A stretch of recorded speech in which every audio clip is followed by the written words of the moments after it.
Assalamualaikum sahabat-sahabati Tasammuh Channel. Semoga tetap dalam lindungan Allah, sehat-sehat selalu semuanya, dan selalu dilancarkan rezekinya. Amin ya rabbal alamin. Tetangga yang suka usil kapok dikerjai oleh Abu Nawas. Bila saja Abu Nawas ingin hidup kaya, tentu dengan mudahnya ia bisa mewujudkan. Bagaimana tidak? Berbagai posisi jabatan menteri telah Baginda Raja tawarkan kepada Abu Nawas, tapi Abu Nawas selalu menolaknya. Padahal kalau dia mau, ia akan mendapatkan gaji besar tiap bulannya. Belum lagi hadiah pundi-pundi uang emas yang sering ia dapatkan dari Baginda Raja. Namun hadiah tersebut tidak ia gunakan sendiri, melainkan ia sedekahkan kepada para tetangganya yang miskin. Abu Nawas bukanlah tipe orang yang suka menumpuk-numpuk harta. Ia adalah sosok yang dermawan dan memilih hidup sederhana. Lantaran sudah biasa hidup pas-pasan, Abu Nawas tidak pernah mengeluh. Hanya saja hal yang demikian tentu berbeda dengan sang istri. Istrinya kadang-kadang mengeluh dengan kondisi ekonominya yang serba pas-pasan. Suatu hari istri Abu Nawas berkata kepada Abu Nawas, "Wahai suamiku, sampai kapan hidup kita terus-terusan seperti ini? Mengapa tidak kau terima saja tawaran Baginda Raja untuk menjadi menteri? Tentu keadaan ekonomi kita akan jauh lebih baik." Dengan lemah lembut Abu Nawas menjawab, "Wahai istriku, tapi aku hanya mengabdi kepada Allah saja. Itulah kenapa aku tidak mau menjadi menteri." Tanpa diduga, respon sang istri membuat Abu Nawas kaget. "Ya sudah, kalau begitu mintalah upah kepada Allah," jawab istrinya dengan ketus. Dasar Abu Nawas bukannya menenangkan hati istrinya, ia malah sengaja mengerjai sang istri. Ia pun segera keluar dan bersujud di halaman rumahnya. "Ya Allah, berilah hamba upah 100 keping perak," teriak Abu Nawas berulang-ulang. Tentu saja tingkah Abu Nawas ini mengundang perhatian tetangga sekitarnya. Ada yang merasa kasihan, ada juga yang menganggapnya gila. Tapi ada salah satu tetangganya yang mengerjai Abu Nawas. Ia pun melemparkan uang 100 keping perak tepat mengenai kepala Abu Nawas. Abu Nawas yang dalam keadaan sujud langsung merasa kesakitan. "Aduh, siapa sih yang melempar?" ucap Abu Nawas sambil memegang kepalanya yang sakit. Dan begitu melihat tumpukan tersebut adalah kepingan uang, rasa sakitnya mendadak hilang. Abu Nawas pun langsung membawa lari uang itu ke dalam rumah dengan teriak penuh gembira. Abu Nawas berkata kepada istrinya, "Hai istriku, aku ternyata memang wali Allah, ini upahku dari Allah." Sang istri tak kalah senangnya begitu suaminya menyerahkan uang tersebut. Sementara tetangganya yang mengerjai Abu Nawas tidak terima.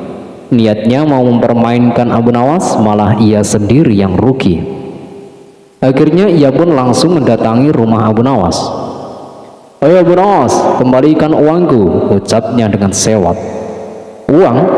Uang yang mana?" tanya Abu Nawas berpura-pura tidak tahu. "Uang yang aku lempar waktu kamu teriak-teriak di depan rumah," jawab tetangganya. "Oh, tidak bisa. Itu uang pemberian dari Allah. Aku kan tadi berteriak minta uang kepada Allah. Dan uang yang jatuh itu pasti jawaban dari Allah," sahut Abu Nawas. Mendengar jawaban Abu Nawas, tetangganya menjadi marah. Ia tidak terima uangnya diambil oleh Abu Nawas. "Ayo Abu Nawas, aku akan melaporkan dirimu ke Tuan Hakim dan aku akan menuntutmu. Ayo kita pergi ke pengadilan pajak." "Baik, ayo kita ke pengadilan," tantang Abu Nawas. Tapi aku tidak pantas ke pengadilan kalau keadaanku seperti ini. Aku tidak punya kuda dan pakaian yang bagus. Pasti hakim akan berprasangka buruk pada orang yang miskin. Tugas Abu Nawas. Maksudmu apa? Tanya sang tetangga tak mengerti. Begini, pinjamkan aku jubah dan kudamu, jawab Abu Nawas. Demi uangnya kembali, sang tetangga pun rela meminjamkan jubah dan kudanya. Kamu akan merasakan akibatnya, Abu Nawas.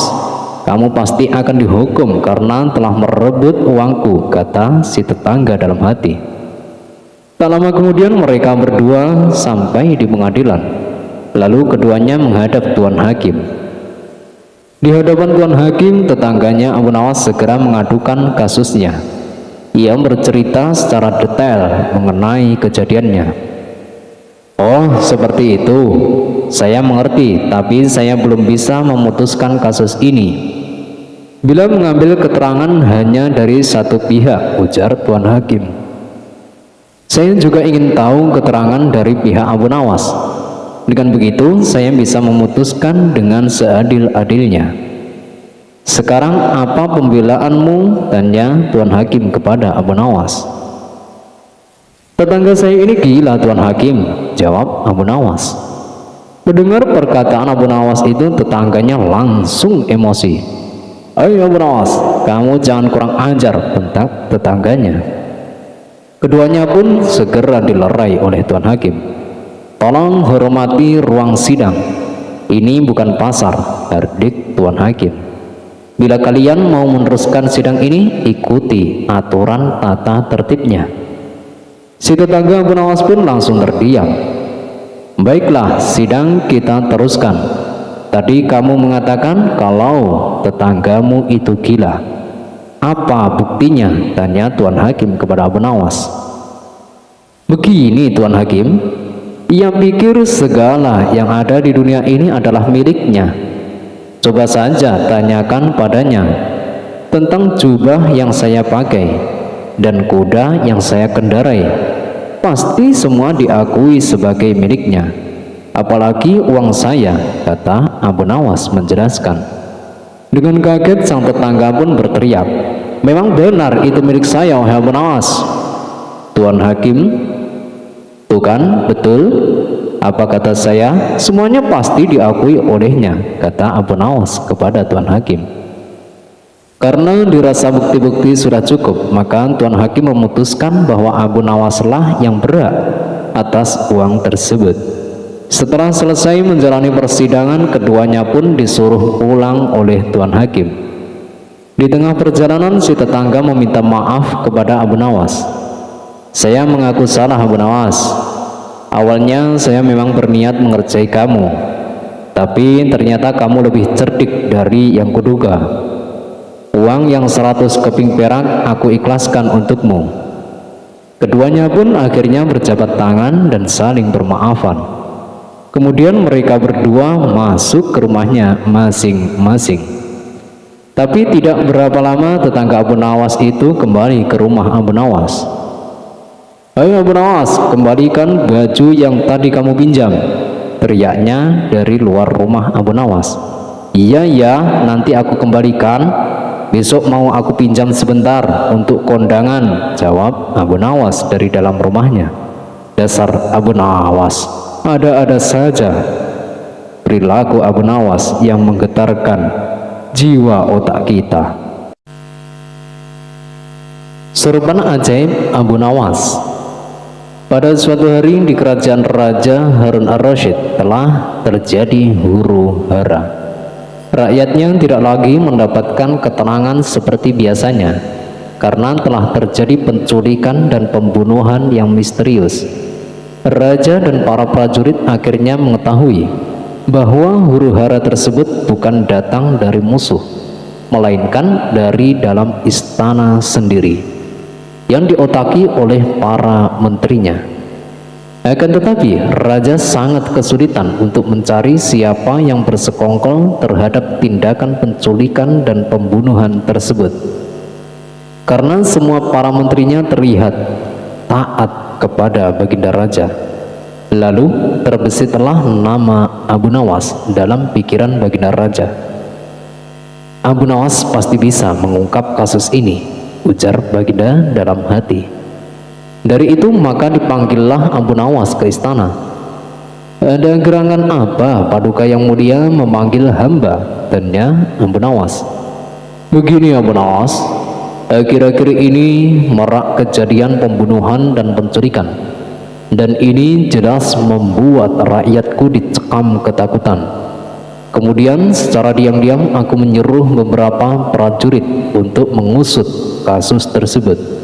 Barulah diketahui teror itu justru dialami oleh orang dalam istana. Ada salah satu menteri saya yang ingin buat citra kepemimpinan saya buruk. Dengan begitu dia akan mudah menghasut para rakyat untuk mengkudeta saya. Tapi saya kesulitan. Siapakah menteri yang berkhianat tersebut? Karena para menteri istana semua terlihat taat kepadaku. Oleh sebab itu saya butuh bantuan kamu untuk memecahkan kasus ini. Saya ingin tahu siapakah menteri yang berani berkhianat kepadaku. Saya yakin dengan kecerdikanmu kau pasti bisa, kata sang raja berharap. Ini berarti ada musuh dalam selimut Paduka yang mulia, tegas Abu Nawas. Ya benar, dan tugasmu adalah untuk mengungkap siapa musuh itu, balas sang raja. Abu Nawas kembali berkata, ini kasus yang cukup rumit dan perlu kehati-hatian. Kita tidak boleh gegabah dalam mengambil keputusan. Kalau sampai salah, malah justru bisa-bisa jadi bumerang bagi Paduka yang mulia. Paduka dengan mudah akan bisa dilengsarkan. Begini saja Paduka, beri waktu saya sehari untuk mencari cara yang tepat. Baginda raja menjawab, baiklah Abu Nawas, saya turuti permintaanmu. Abu Nawas pun lalu mohon diri untuk pulang. Setibanya di rumah, Abu Nawas terus berpikir keras untuk menemukan cara yang terbaik. Belum lagi ketemu jalan keluar, Abu Nawas malah tertidur karena kelelahan. Pada keesokan harinya, ketika ia hendak sholat subuh, Abu Nawas tersadar bahwa ia masih punya tugas dari baginda yang belum terjawab. Yang terpenting sholat dulu, urusan kerajaan biarlah nanti saja, pikir Abu Nawas. Ia pun mencari sorban untuk menunaikan sholat subuh. Secara tak sengaja ia menemukan sorban lusuh yang menebar aroma tidak sedap. Sorban itu memang lama-lama tidak dicuci oleh sang istri. Sorban bau apek inilah yang membuat otak Abu Nawas mendapatkan sebuah ide. Abu Nawas menemukan cara yang tepat untuk mengungkap kasus yang dialami baginda raja. Setelah sholat subuh, Abu Nawas pun segera bergegas menuju istana menghadap Raja Harun ar-Rasyid. Sebelum melancarkan aksinya, Abu Nawas meminta baginda raja bersandiwara, seolah-olah telah memiliki sorban sakti. Sang raja pun setuju dan melakukan apa yang telah diperintahkan oleh Abu Nawas. Setelah itu maka dikumpulkanlah kelima menterinya untuk menghadap. Di hadapan para menteri itu, baginda raja mengatakan bahwa ia telah mendapatkan hadiah berupa sorban sakti, hasil pemberian dari kerajaan lain, dan salah satu keajaibannya adalah bisa menentukan masa depan kerajaan di masa yang akan datang. Wahai para menteriku, bantulah aku untuk menentukan masa depan negeri kita, kata baginda raja. Bagaimana caranya wahai baginda raja? Tanya salah seorang menteri. Masing-masing dari kalian coba ciumlah sorban hadiah ini secara bergantian. Apabila berbau harum maka kerajaan ini akan abadi. Namun apabila baunya busuk maka kerajaan ini tidak akan lama lagi akan segera runtuh, jelas sang raja. Sesuai dengan perintah raja, para menteri satu persatu memasuki ruangan untuk mencium sorban sakti tersebut. Setelah semuanya telah mendapatkan giliran, maka dikumpulkan lagi menteri-menterinya itu. "Bagaimana baunya?" tanya baginda raja. "Sorban ini baunya sangat harum paduka, dan niscaya kerajaan ini akan abadi," jawab menteri pertama. Menteri kedua dan menteri ketiga juga menjawab yang sama. Seperti apa yang dikatakan oleh menteri yang pertama, intinya adalah mereka berusaha untuk membuat baginda raja senang. Giliran menteri keempat dan kelima dimintai pendapatnya. Di luar dugaan, menteri keempat dan kelima ini mengatakan bahwa sorban sakti tersebut baunya busuk dan menyengat hidung. Menteri keempat dan kelima ini pun merasa tersinggung. Mereka tidak terima kalau dituduh yang berbuat makar hanya karena mencium sorban usang yang berbau busuk. "Wahai paduka yang mulia, apakah paduka yang mulia menuduh kami berdua yang telah berbuat makar? Kalau begini caranya, kami berdua tidak sudi untuk menjadi menteri paduka yang mulia." Mendengar pernyataan menteri keempat dan kelima itu, baginda raja akhirnya membuka rahasia bahwa sorban yang dibilang sakti tersebut sejatinya adalah milik Abu Nawas yang sudah usang dan tidak pernah dicuci sama sekali. Bergetarlah badan menteri pertama, kedua, dan ketiga. "Kini aku tahu siapa di antara kalian yang telah berkhianat kepadaku.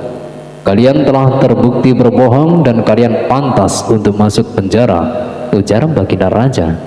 Menteri pertama, menteri kedua, dan menteri ketiga langsung ditangkap dan dimasukkan ke dalam penjara. Sementara menteri keempat dan kelima dipertahankan sebagai menteri kepercayaan baginda raja. Mereka berdua pun lalu diberi hadiah, dan tentu saja Abu Nawas juga mendapatkan bagian hadiahnya.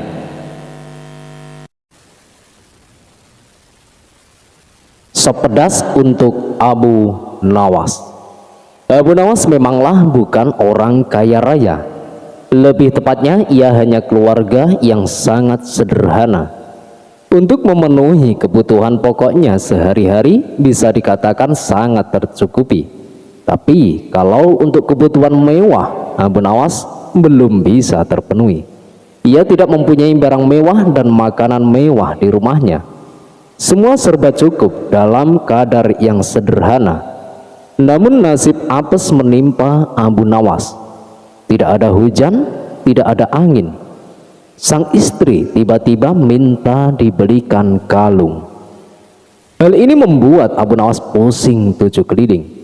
Bagaimana mungkin bisa ia memenuhi keinginan istrinya? Untuk membeli makanan mewah saja ia tidak mampu, apalagi membelikan perhiasan kalung. "Wahai istriku, maafkan saya tidak mungkin bisa menyanggupi keinginanmu.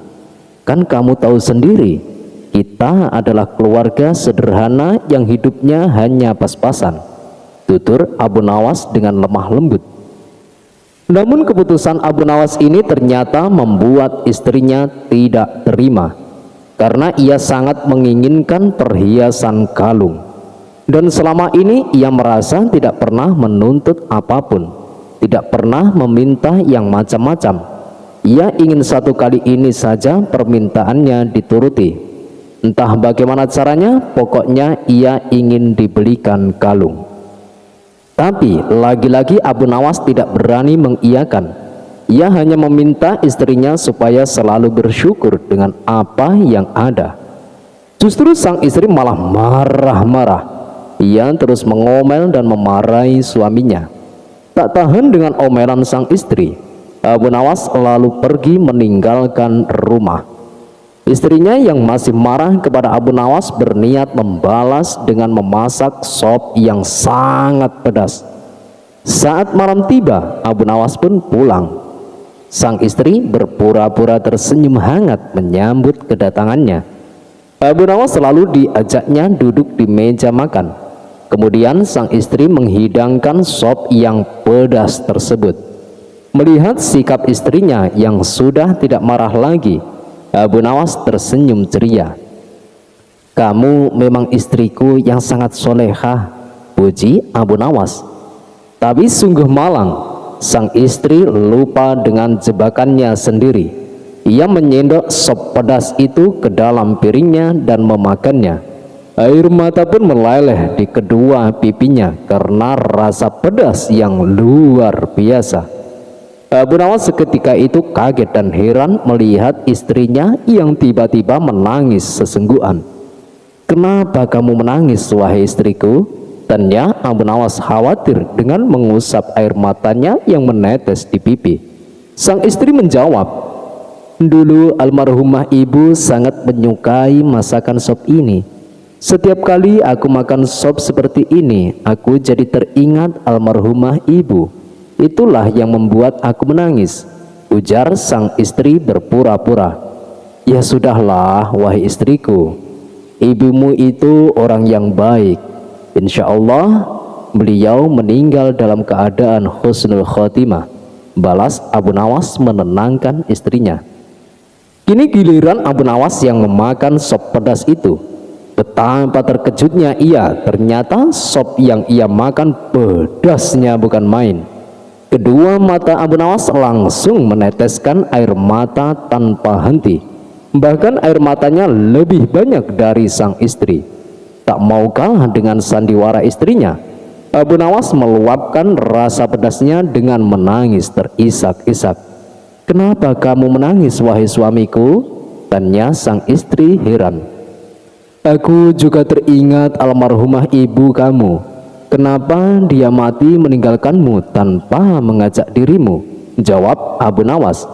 Mendengar jawaban Abu Nawas, istri yang tadinya jengkel mendadak tertawa terpingkal-pingkal.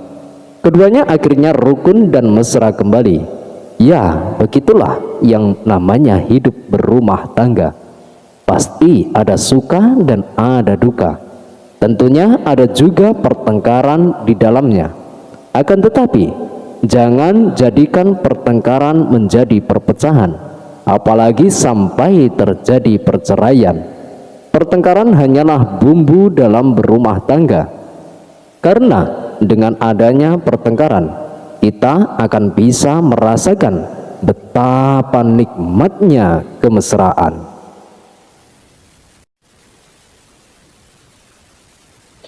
Abu Nawas dan tetangga yang bakhil. Dikisahkan Abu Nawas mempunyai tetangga yang sangat kaya raya. Tapi tetangganya ini terkenal sangat pelit, beda dengan Abu Nawas. Meskipun hidupnya pas-pasan, akan tetapi Abu Nawas sangat dermawan. Suatu ketika, saat Abu Nawas sedang duduk santai di depan rumah, tetangganya yang kaya itu menghampirinya. Ia menghasut Abu Nawas untuk tidak menafkahi keluarganya agar menjadi kaya raya seperti dia. "Aku memang ingin kaya, tapi tidak dengan cara sepertimu," ucap Abu Nawas. "Tapi kan yang penting kaya, Abu Nawas," timpal tetangganya. "Apakah kau ingin aku jadi sepertimu, meminjam segala keperluan dari tetangga, sedangkan hartamu sendiri tidak kau manfaatkan?" balas Abu Nawas. "Lihatlah aku, hartaku banyak, Abu Nawas. Tidak seperti kamu, miskin dan tak punya apa-apa," kata tetangganya. "Apa pentingnya punya harta tapi tidak kau manfaatkan?" tutur Abu Nawas.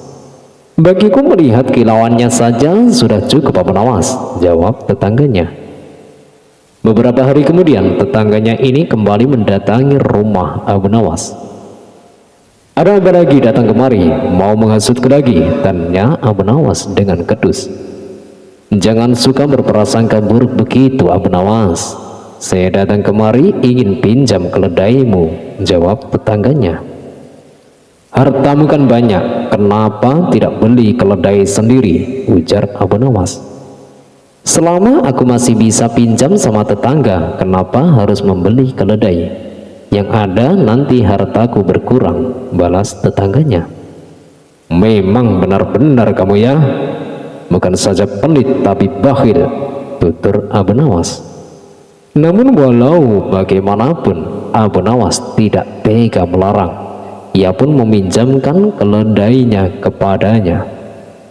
Setelah waktu menjelang sore, tetangganya datang untuk mengembalikan keledai Abu Nawas. "Ini saya kembalikan keledaimu, tapi saya minta bayaran 1 dinar Abu Nawas," kata tetangganya kepada Abu Nawas. Mendengar itu, Abu Nawas menjadi heran. "Kamu yang meminjam keledai, tapi kamu yang meminta bayaran. Apa aku tidak salah dengar?" Tanya Abu Nawas mulai emosi. "Jangan marah dulu Abu Nawas, dengarkan penjelasanku. Tadi sewaktu di jalan keledaimu merasakan kelaparan. Lalu aku membelikannya rumput," jawab tetangganya. "Apa kau tidak malu? Kamu sering pinjam keledaiku dan aku tidak pernah meminta bayaran kepadamu," kata Abu Nawas semakin emosi. "Sudahlah, aku tidak ingin debat denganmu. Ini uang 1 dinar untukmu. Tapi ingat, jangan harap aku akan meminjamkan lagi keledaiku kepadamu," ucap Abu Nawas melanjutkan. Dengan senang hati tetangganya mengambil uang 1 dinar dan pulang ke rumahnya. Sementara itu Abu Nawas memikirkan sebuah rencana untuk memberi pelajaran kepada tetangganya. Siasat pun disusun. Abu Nawas berangkat ke pasar membeli peci baru. Lalu ia pergi menemui penjual keledai dan membayarnya terlebih dahulu. Lalu keledai itu akan diambil di lain waktu. Kemudian Abu Nawas pergi menemui penjual buah-buahan dan membayar harganya terlebih dahulu. Dia juga menemui penjual burung dan membayarnya. Setelah semuanya selesai, Abu Nawas memulai jebakannya. Abu Nawas sengaja duduk di depan rumah dengan menggunakan peci barunya. Melihat hal itu, tetangganya yang kaya dan bakhil tertarik dan ingin meminjamnya. Ia pun segera menghampiri Abu Nawas. "Pecinya indah sekali Abu Nawas. Berapa harganya?" tanya si tetangga. "Ini peci keramat, warisan dari leluhurku. Tidak bisa dinilai dengan harga," jawab Abu Nawas. "Keramat apanya? Kamu suka mengada-ada Abu Nawas," balas tetangganya. "Kamu ingin bukti? Ayo ikut aku sekarang juga," timpal Abu Nawas. Mereka berdua lalu pergi ke tempat seorang penjual keledai. "Mau ngapain kita ke sini?" tanya tetangganya terlihat bingung. "Selama ini kan kamu selalu pinjam keledai. Sekarang saya akan belikan keledai untukmu," balas Abu Nawas. Kemudian si penjual memberikan keledainya kepada Abu Nawas. Lalu Abu Nawas berkata kepada tetangganya, "Ini keledai untukmu, silahkan dibawa." Tetangganya senang bukan main. Tapi rasa senangnya langsung berganti jadi takjub. Pasalnya ia melihat ketika si penjual minta bayaran, Abu Nawas malah melepas peci dan menggosok-gosoknya. "Baik, sudah lunas," kata si penjual keledai. Abu Nawas lalu mengajak tetangganya ke tempat pasar buah. Setelah Abu Nawas mengambil buah dan memasukkannya ke dalam keranjang, ia cukup menggosok-gosok pecinya, dan si penjual buah langsung mengatakan, "Oke, baik, sudah lunas." Begitu juga saat membeli burung, cukup dengan menggosok-gosok peci. Si penjual burung langsung berkata, "Baik, oke, sudah lunas." Rentetan peristiwa tersebut membuat tetangganya heran dan terpana. "Sungguh ajaib, benar-benar ajaib," gumam tetangganya. Abu Nawas, juallah pecimu padaku," pinta tetangganya. "Tidak mungkin, ini peci warisan. Saya tidak berani menjualnya," saud Abu Nawas. "Saya beli dengan harga 20.000 dinar Abu Nawas," kata tetangganya. Abu Nawas terperanjat mendengarnya 20.000 dinar. "Wah, bisa buat beli rumah baru nih," pikir Abu Nawas. "Aduh, gimana ya? Sebenarnya saya keberatan, tapi saya juga tidak tega menolak permintaanmu. mengingat kamu adalah tetangga dan juga sahabat saya, kata Abu Nawas berpura-pura. Sudahlah Abu Nawas, jual saja peci itu kepadaku, desak tetangganya. Baiklah kalau kamu maksa, jawab Abu Nawas. Setelah transaksi selesai, Abu Nawas pulang dengan membawa uang 20.000 dinar. Esok harinya si tetangga mendatangi rumah Abu Nawas dengan penuh emosi. Kau menipuku Abu Nawas. Menipumu bagaimana? Tanya Abu Nawas. Saat aku praktekkan ketika beli baju, si penjual tetap minta bayaran. Padahal aku sudah menggosok peci tersebut berkali-kali. Mana uangku yang 20.000 dinar? Ayo cepat kembalikan. Dan ini pecimu. Ini tidak bisa bikin gratis saat belanja, ucap tetangganya. Yang bilang bisa bikin gratis siapa? Aku kan hanya mengatakan, ini peci warisan leluhurku, dan saya tidak menyuruhmu untuk meniru apa yang saya perbuat, kata Abu Nawas melanjutkan. Kini si tetangga telah mendapatkan balasan atas perbuatan yang dilakukannya kepada Abu Nawas.